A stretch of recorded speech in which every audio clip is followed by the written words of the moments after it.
Semangat bagi sahabat-sahabat rumah hijaunet semua dimanapun berada. Kembali bertemu dengan saya Andito, Urban Farmer dan Motive Farmer dari Cipinang Mor, Jakarta Timur, yang pagi hari ini akan kembali melakukan composting di siaran ngompos Toy Bang. Ya sahabat semua, untuk teman-teman yang beragama Buddha, selamat Hari Raya Waisak. Semoga banyak kebaikan, banyak kedamaian di muka bumi ini. Yes, termasuk salah satunya mungkin di dunia perkomposan, karena salah satu hal yang bisa memicu persoalan, memicu masalah, memicu hal-hal yang gak enak di masyarakat adalah soal sampah. Betul sekali teman-teman semua. Kalau kita bisa belajar di banyak negara-negara maju, sampah yang terkelola, sampah yang terolah itu membuat warganya semakin bahagia, semakin happy. Tentu saja ini adalah sebuah hal yang tidak bisa dilakukan sendiri ya teman-teman ya. Pemerintah tidak bisa sendirian, masyarakat tidak bisa sendirian. Kita perlu bergerak bersama-sama. Nah, sampai menunggu masa itu tiba, kita yuk coba pikirkan apa yang bisa kita lakukan supaya sampah-sampah ini bisa menjadi sesuatu yang tidak jadi masalah. Dengan cara apa? Dengan cara ya kita kompos dengan secara mandiri. Selamat pagi Komandan Harmoko. Luar biasa ini teman saya ini, salah satu komandan di Angkatan Laut. Terima kasih sudah ikut bergabung. Nggak tahu ikut bergabung atau cuma live sebentar gitu ya.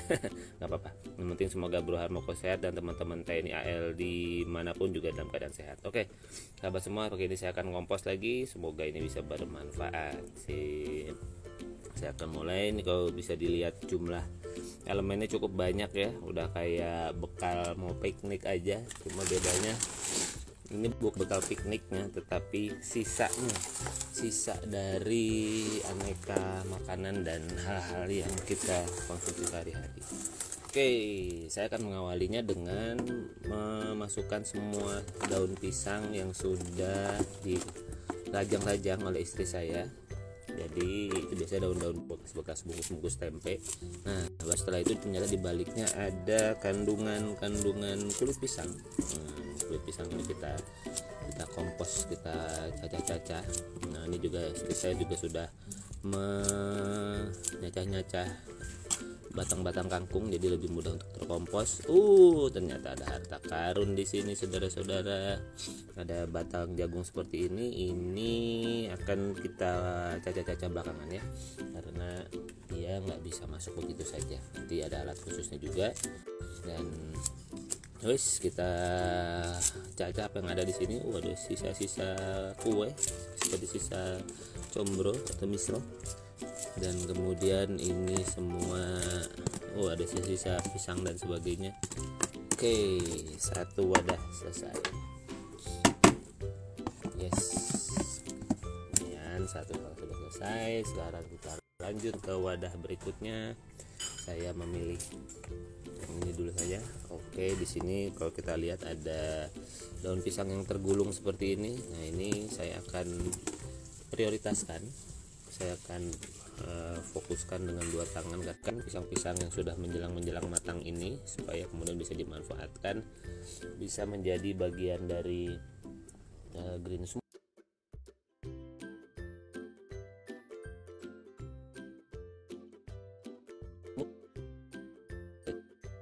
juga. Gimana nih, lagi libur berarti sekarang ya.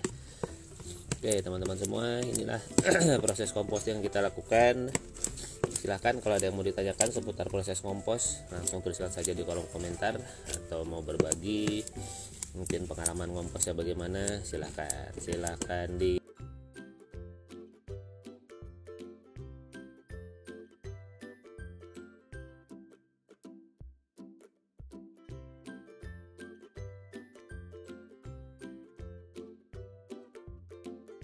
disampaikan. Siapa tahu ada yang nonton gitu ya. Selamat buat teman-teman yang sudah bergabung di batch ke-20. Nah, kita lagi mulai seru-seruan ya, udah mulai masuk ke kulwap kedua tentang menyiapkan 2 tempat sampah.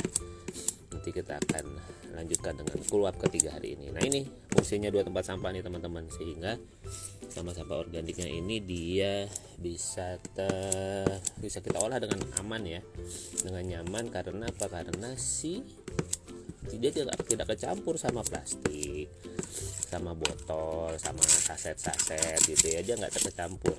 sebenarnya kita bisa mengolah sampah organiknya dengan jauh lebih aman, lebih baik, lebih mudah begitu ya teman-teman semua ya. Wih, gimana nih Pak Guru?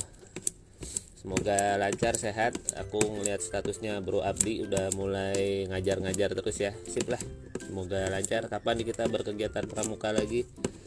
Pramuka ya, sekarang kan kayaknya salah satu nilainya nilai-nilai green living ya, Bro Abdi ya. Maksudnya mengajak kemudian menjadi lebih peduli terhadap lingkungan, terhadap sampah, ngompos dan sebagainya. Gimana kalau suasana proses pengajaran pemilahan sampah di tempatnya Bro Abdi? Apakah berjalan atau mungkin masih dalam proses? Gimana Mas Bro? Coba diceritakan. Terima kasih, ada Kak Ri, Kak Mita, ada Kak S Megars juga. Wah, selamat pagi Pak. Daun berwarna hijau apakah termasuk unsur hijau, dan juga sebaiknya daun kering apakah termasuk unsur coklat? Oke. Mengenai unsur hijau coklat dulu ya, kita samakan persepsi dulu, mudah-mudahan saya nggak keliru, karena jujur saya nggak terlalu mendalami nih dalam waktu selama ini, ngompos-ngompos ya ngompos-ngompos saja gitu ya. Saya nggak terlalu menyelami soal unsur, karena apa, buat saya yang penting ngompos dulu, milah dulu, habis itu ngompos dulu. Ngomposnya apa? Bebas, mau protein masuk, mau sayuran masuk, semuanya masuk. Nah, kembali ke soal unsur tadi ya, unsur hijau. Menurut yang saya pahami, unsur hijau itu adalah unsur-unsur yang kemudian mohon saya dikoreksi ya Kak Megar ya. Itu mungkin Kak Megar bisa sharingkan yang Kak Megar masuk unsur hijau atau unsur coklat seperti apa. Nah, saya mungkin juga perlu mendalami juga ya soal unsur-unsur ini, karena kayaknya istilah ini cukup sering dipakai dan ditanyakan. Mudah-mudahan saya tidak keliru memberikan pandangan, karena menurut yang saya tahu unsur hijau itu adalah unsur-unsur yang basah gitu ya, yang ibaratnya nih kayak semua sisa bahan organik rumah tangga itu kebanyakan unsur hijau gitu ya, karena apa, dia bisa punya peranan untuk sisa bahan organik itu gizinya atau nutrisinya banyak di unsur hijau ya, buah, sisa kulit buah, sisa sayur, mungkin sisa makanan dan sebagainya, itu unsur hijau. Nah, ini saya masuk ya ke bak selanjutnya. Banyak amat mas sampahnya, begitulah kalau kita nunda ngompos, banyak banget sampahnya. Itu tadi ada sisa kepala ayam, sisa ini ada buah jeruk nipis yang mungkin nggak lama terolah, potong-potong aja udah begitu. Oke, jadi pertanyaannya sampai lupa. Pertanyaannya apakah daun berwarna hijau masuk unsur hijau, kering unsur coklat? Oke, sepertinya begitu Kak, yang saya pahami Kak. Jadi kalau teman-teman semua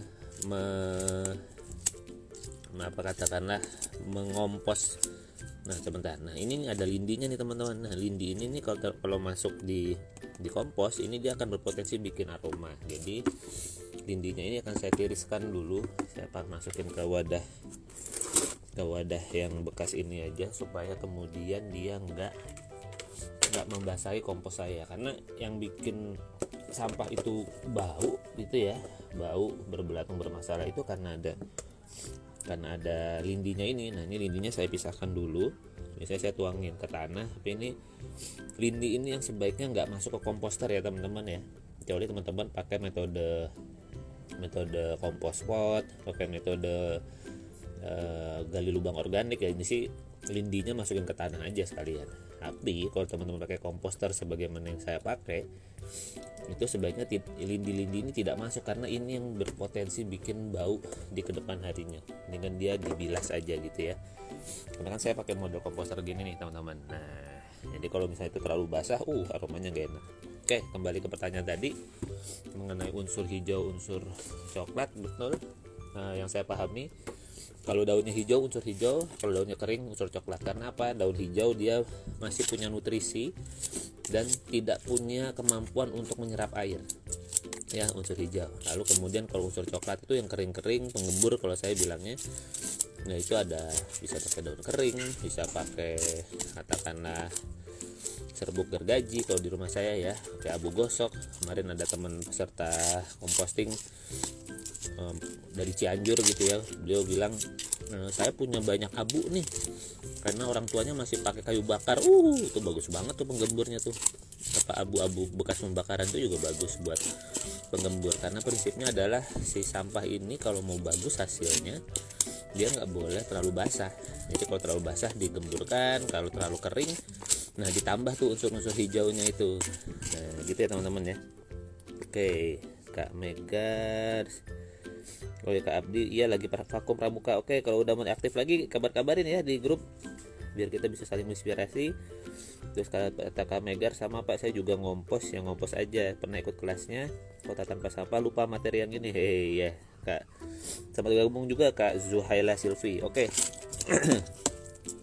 Yang penting praktek sih Kak Megar menurut saya ya dalam proses composting. Dan karena si proses composting ini adalah sebuah perjalanan panjang. Panjang kok pakai U gitu ya. Kenapa panjang? Karena bisa jadi ini adalah sesuatu yang akan kita lakukan seumur hidup kita, itu ya teman-teman ya. Kita akan selalu ngompos selama kita akan menghasilkan sampah organik dimanapun Anda tinggal gitu ya. Anda mau tinggal di Indonesia, di luar negeri, bahkan nanti suatu hari di luar angkasa gitu ya. Siapa tahu videonya ini masih eksis pas teman-teman udah pada eksodus ke Mars, beneran tuh Om Elon bener-bener bisa mengajar memilah dengan benar. Itu loh teman-teman.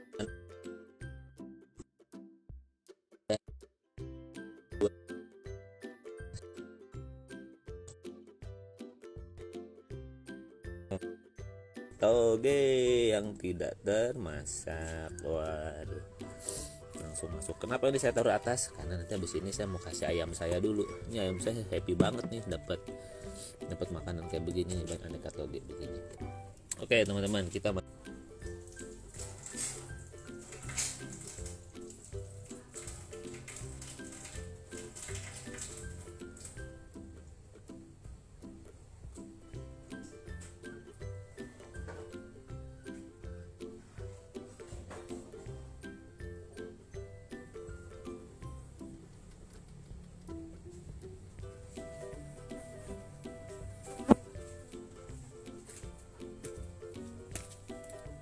Oke, terima kasih teman-teman sudah menunggu. Ini dia alatnya, si talenan dan golok. Golok pembelah jagung. Bisa sih pakai gunting merah hitam ini, cuma lama gitu ya. Kita pakai golok saja, dibelah-belah kayak mungkin kalau teman-teman ada yang bikin sayur bening bayam gitu ya. Ada dibelah-belah ya, kurang lebih ukurannya kurang lebih seperti itu. Ada juga yang masak bening bayam diseset ya jagungnya ada.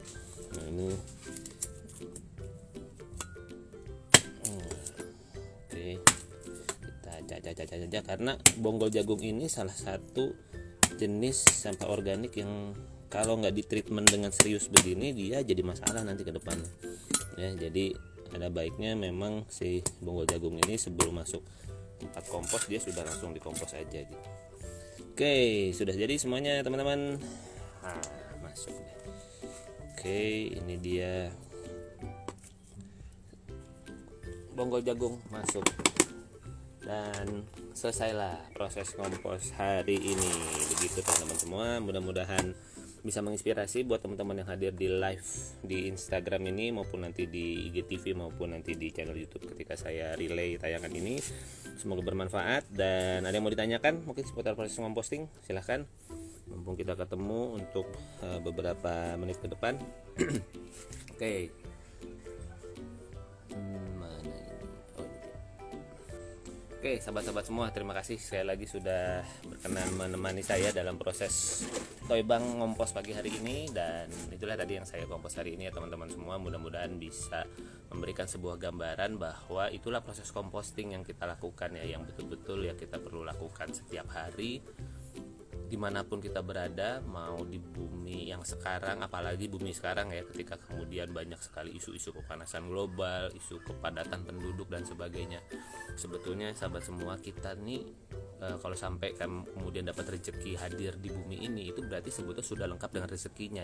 Dan bumi tempat kita tinggal itu sebetulnya cukup kok menyediakan makanan untuk kita semua, dengan catatan kita tidak serakah gitu ya, dengan catatan kita mengendalikan hawa nafsu kita, dan dengan catatan kita mengambil peran yang positif di dalam proses siklusnya gitu ya. Karena sampah ini mungkin ya, saya sih mencoba merefleksikan apa yang saya alami dulu waktu saya masih kecil. Halo Kak Linda, apa kabar? Selamat bergabung. Waktu saya masih kecil bahkan sampai sekarang juga, saya juga masih banyak mendengar jargon-jargon bahwa kita perlu membuang sampah pada tempatnya. Akhirnya apa? Mindset kita sampah itu ya harus dibuang di situ. Artinya apa? Itu udah bukan urusan kita lagi gitu. Itu udah urusan orang lain, urusan tukang sampah katanya. Padahal itu sebenarnya adalah petugas kebersihan ya, kita yang tukang sampahnya, kita yang nyampah. Jadi akhirnya mindset ini membuat sampah itu bukan urusan kita. Padahal sahabat semua, kalau kita semua mulai dari hari ini, siapa tahu ada yang nonton tayangan ini terus kemudian mau ngompos kayak Mas Andito aja bisa kok. Aku punya tempat yang lebih cakep, aku bisa lebih rajin. Bagus.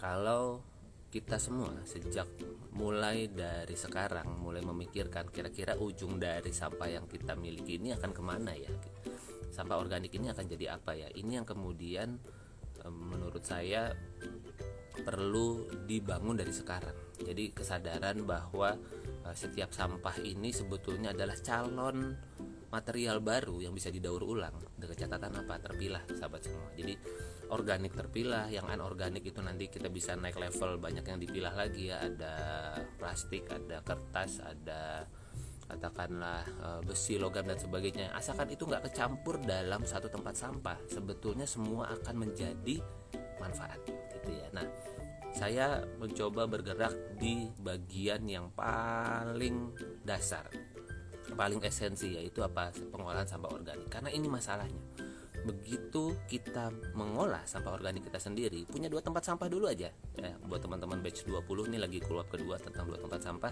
punya 2 tempat sampah dulu aja ya. Yang kemudian ibaratnya kalau saya boleh kasih contoh, yang model-model begini aja gitu ya teman-teman ya, Tupperware atau wadah yang katakanlah tertutup bawahnya, sehingga apa? Sehingga kita bisa gunakan lagi. Kita bisa gunakan lagi si wadahnya ini untuk dicuci lagi dan kita pakai lagi. Jadi nggak dialasin plastik. Itu aja dulu teman-teman punya, sudah terpilah. Nah, setelah itu ngapain Mas? Setelah itu silakan teman-teman cari metode composting terbaik teman-teman yang bisa teman-teman lakukan. Kayak misalnya sahabat saya punya rumah di Cianjur, tanahnya luas banget. Sebetulnya Anda tidak perlu repot-repot mikirin punya komposter atau bikin kompos pot, gali tanah aja beres gitu ya.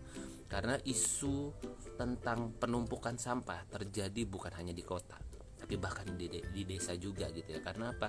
Ternyata warga di desa karena melihat lahannya luas nih, langsung lempar-lempar buang sampah begitu aja. Akhirnya jadi masalah. Karena apa? Nggak ada yang ngambil. Dibakar pun juga akan berefek terhadap kesehatan. Ini teman-teman yang kemudian kita perlu punya pemahaman bersama, dan mudah-mudahan proses toy bank siaran kompos yang ada di Rumah Hijau Net ini bisa menemani teman-teman semua bahwa proses pengolahan sampah, pemilihan sampah dari sumber di mana sampah organik kita olah sendiri itu bisa dilakukan, dan itu sangat bisa mengurangi 80% tumpukan sampah di TPA. Halo Kak Nima, selamat bergabung. Nah, nanti disimpak aja siaran ulangnya ya. Ini kebetulan kita sudah ada di penghujung live IG pagi ini tentang ngompos saya pagi ini. Jadi sahabat semua, saya mengajak saya berpikir dari apa yang saya pelajari selama ini, kita bisa saja mengajak, bisa saja menghimbau, namun kita mulai dari diri kita sendiri. Saya mengingatkan diri saya sendiri dan mengajak teman-teman semua untuk mungkin mau mulai memilah dan mengolah sampah rumah tangga sejak dari rumah. Kalau Anda butuh panduannya, butuh sahabatnya, butuh komunitasnya, Rumah Hijau Net ini salah satunya sebetulnya. Ya, saya punya grup WhatsApp, tapi memang saat ini masih khusus buat teman-teman yang mau katakanlah teman-teman yang mau mempelajari soal composting dengan lebih tertata, lebih terukur, lebih terstruktur, dan langsung dapat feedback dari saya. Itu yang kemudian saya sedang buat, dan saya sudah masuk di batch 20. Bersyukur sekali ya, kalau setiap batch ada 10 orang aja kan lumayan. Kita ada sudah hampir 200 orang calon pengkompos di Indonesia. Harapannya dari 200 orang ini nanti bisa nular lagi ke mungkin 10 orang di belakangnya. Wah, akan jadi kayak getuk tular ya, sistem jaringan yang kemudian dari 200 bisa nambah 10 masing-masing orang, ada 2000 orang mungkin nanti di bulan depan dan sebagainya. Itu adalah sebuah hal yang mudah-mudahan bisa membantu Indonesia lebih bersih di tahun-tahun mendatang. Kita jalankan peranan kita. Mari berharap suatu hari pemerintah memberikan perhatian yang sangat luar biasa dan masif kepada hal ini, dan kita semua sudah siap ya. Karena sebetulnya gini teman-teman semua. Halo Kak Rosana, apa kabar? Salam kenal. Karena sebetulnya yang saya pahami, sebetulnya peralatan tools mengenai pengolahan sampah baik organik maupun anorganik ini sudah diupayakan, sudah ada. Bahkan pertanyaannya, apakah edukasinya sudah cukup masif sehingga kita semua siap untuk memilah dan mengolah sampah rumah tangga kita? Kalau belum, berarti yuk kita mulai dari diri kita sendiri, sahabat semua. Baik, terima kasih. Saya Andito dari Rumah Hijau Net. Saya mengucapkan terima kasih buat teman-teman yang sudah mengikuti proses Toy Bank ini dari awal sampai akhir, dan saya berterima kasih juga buat teman-teman di batch 20 yang sudah mendaftar, sudah ikut bergabung. Kita seru-seruannya akan berlanjut hari ini dengan Kulap yang ketiga. Kulap yang ketiga itu kita tentukan metode compostingnya seperti apa. Dan kembali saya mengucapkan selamat Hari Raya Waisak buat teman-teman yang merayakan, teman-teman agama Buddha yang merayakan. Semoga banyak kedamaian dan banyak kebaikan tersebar di muka bumi, dan semoga semua makhluk berbahagia. Salah satu kebahagiaannya adalah kalau kita semakin peduli terhadap sampah yang kita hasilkan. Baik teman-teman semua, sampai kita ketemu lagi di siaran Ngompost Toy Bank yang lainnya. Saya Andito, thank you semuanya, sehat-sehat.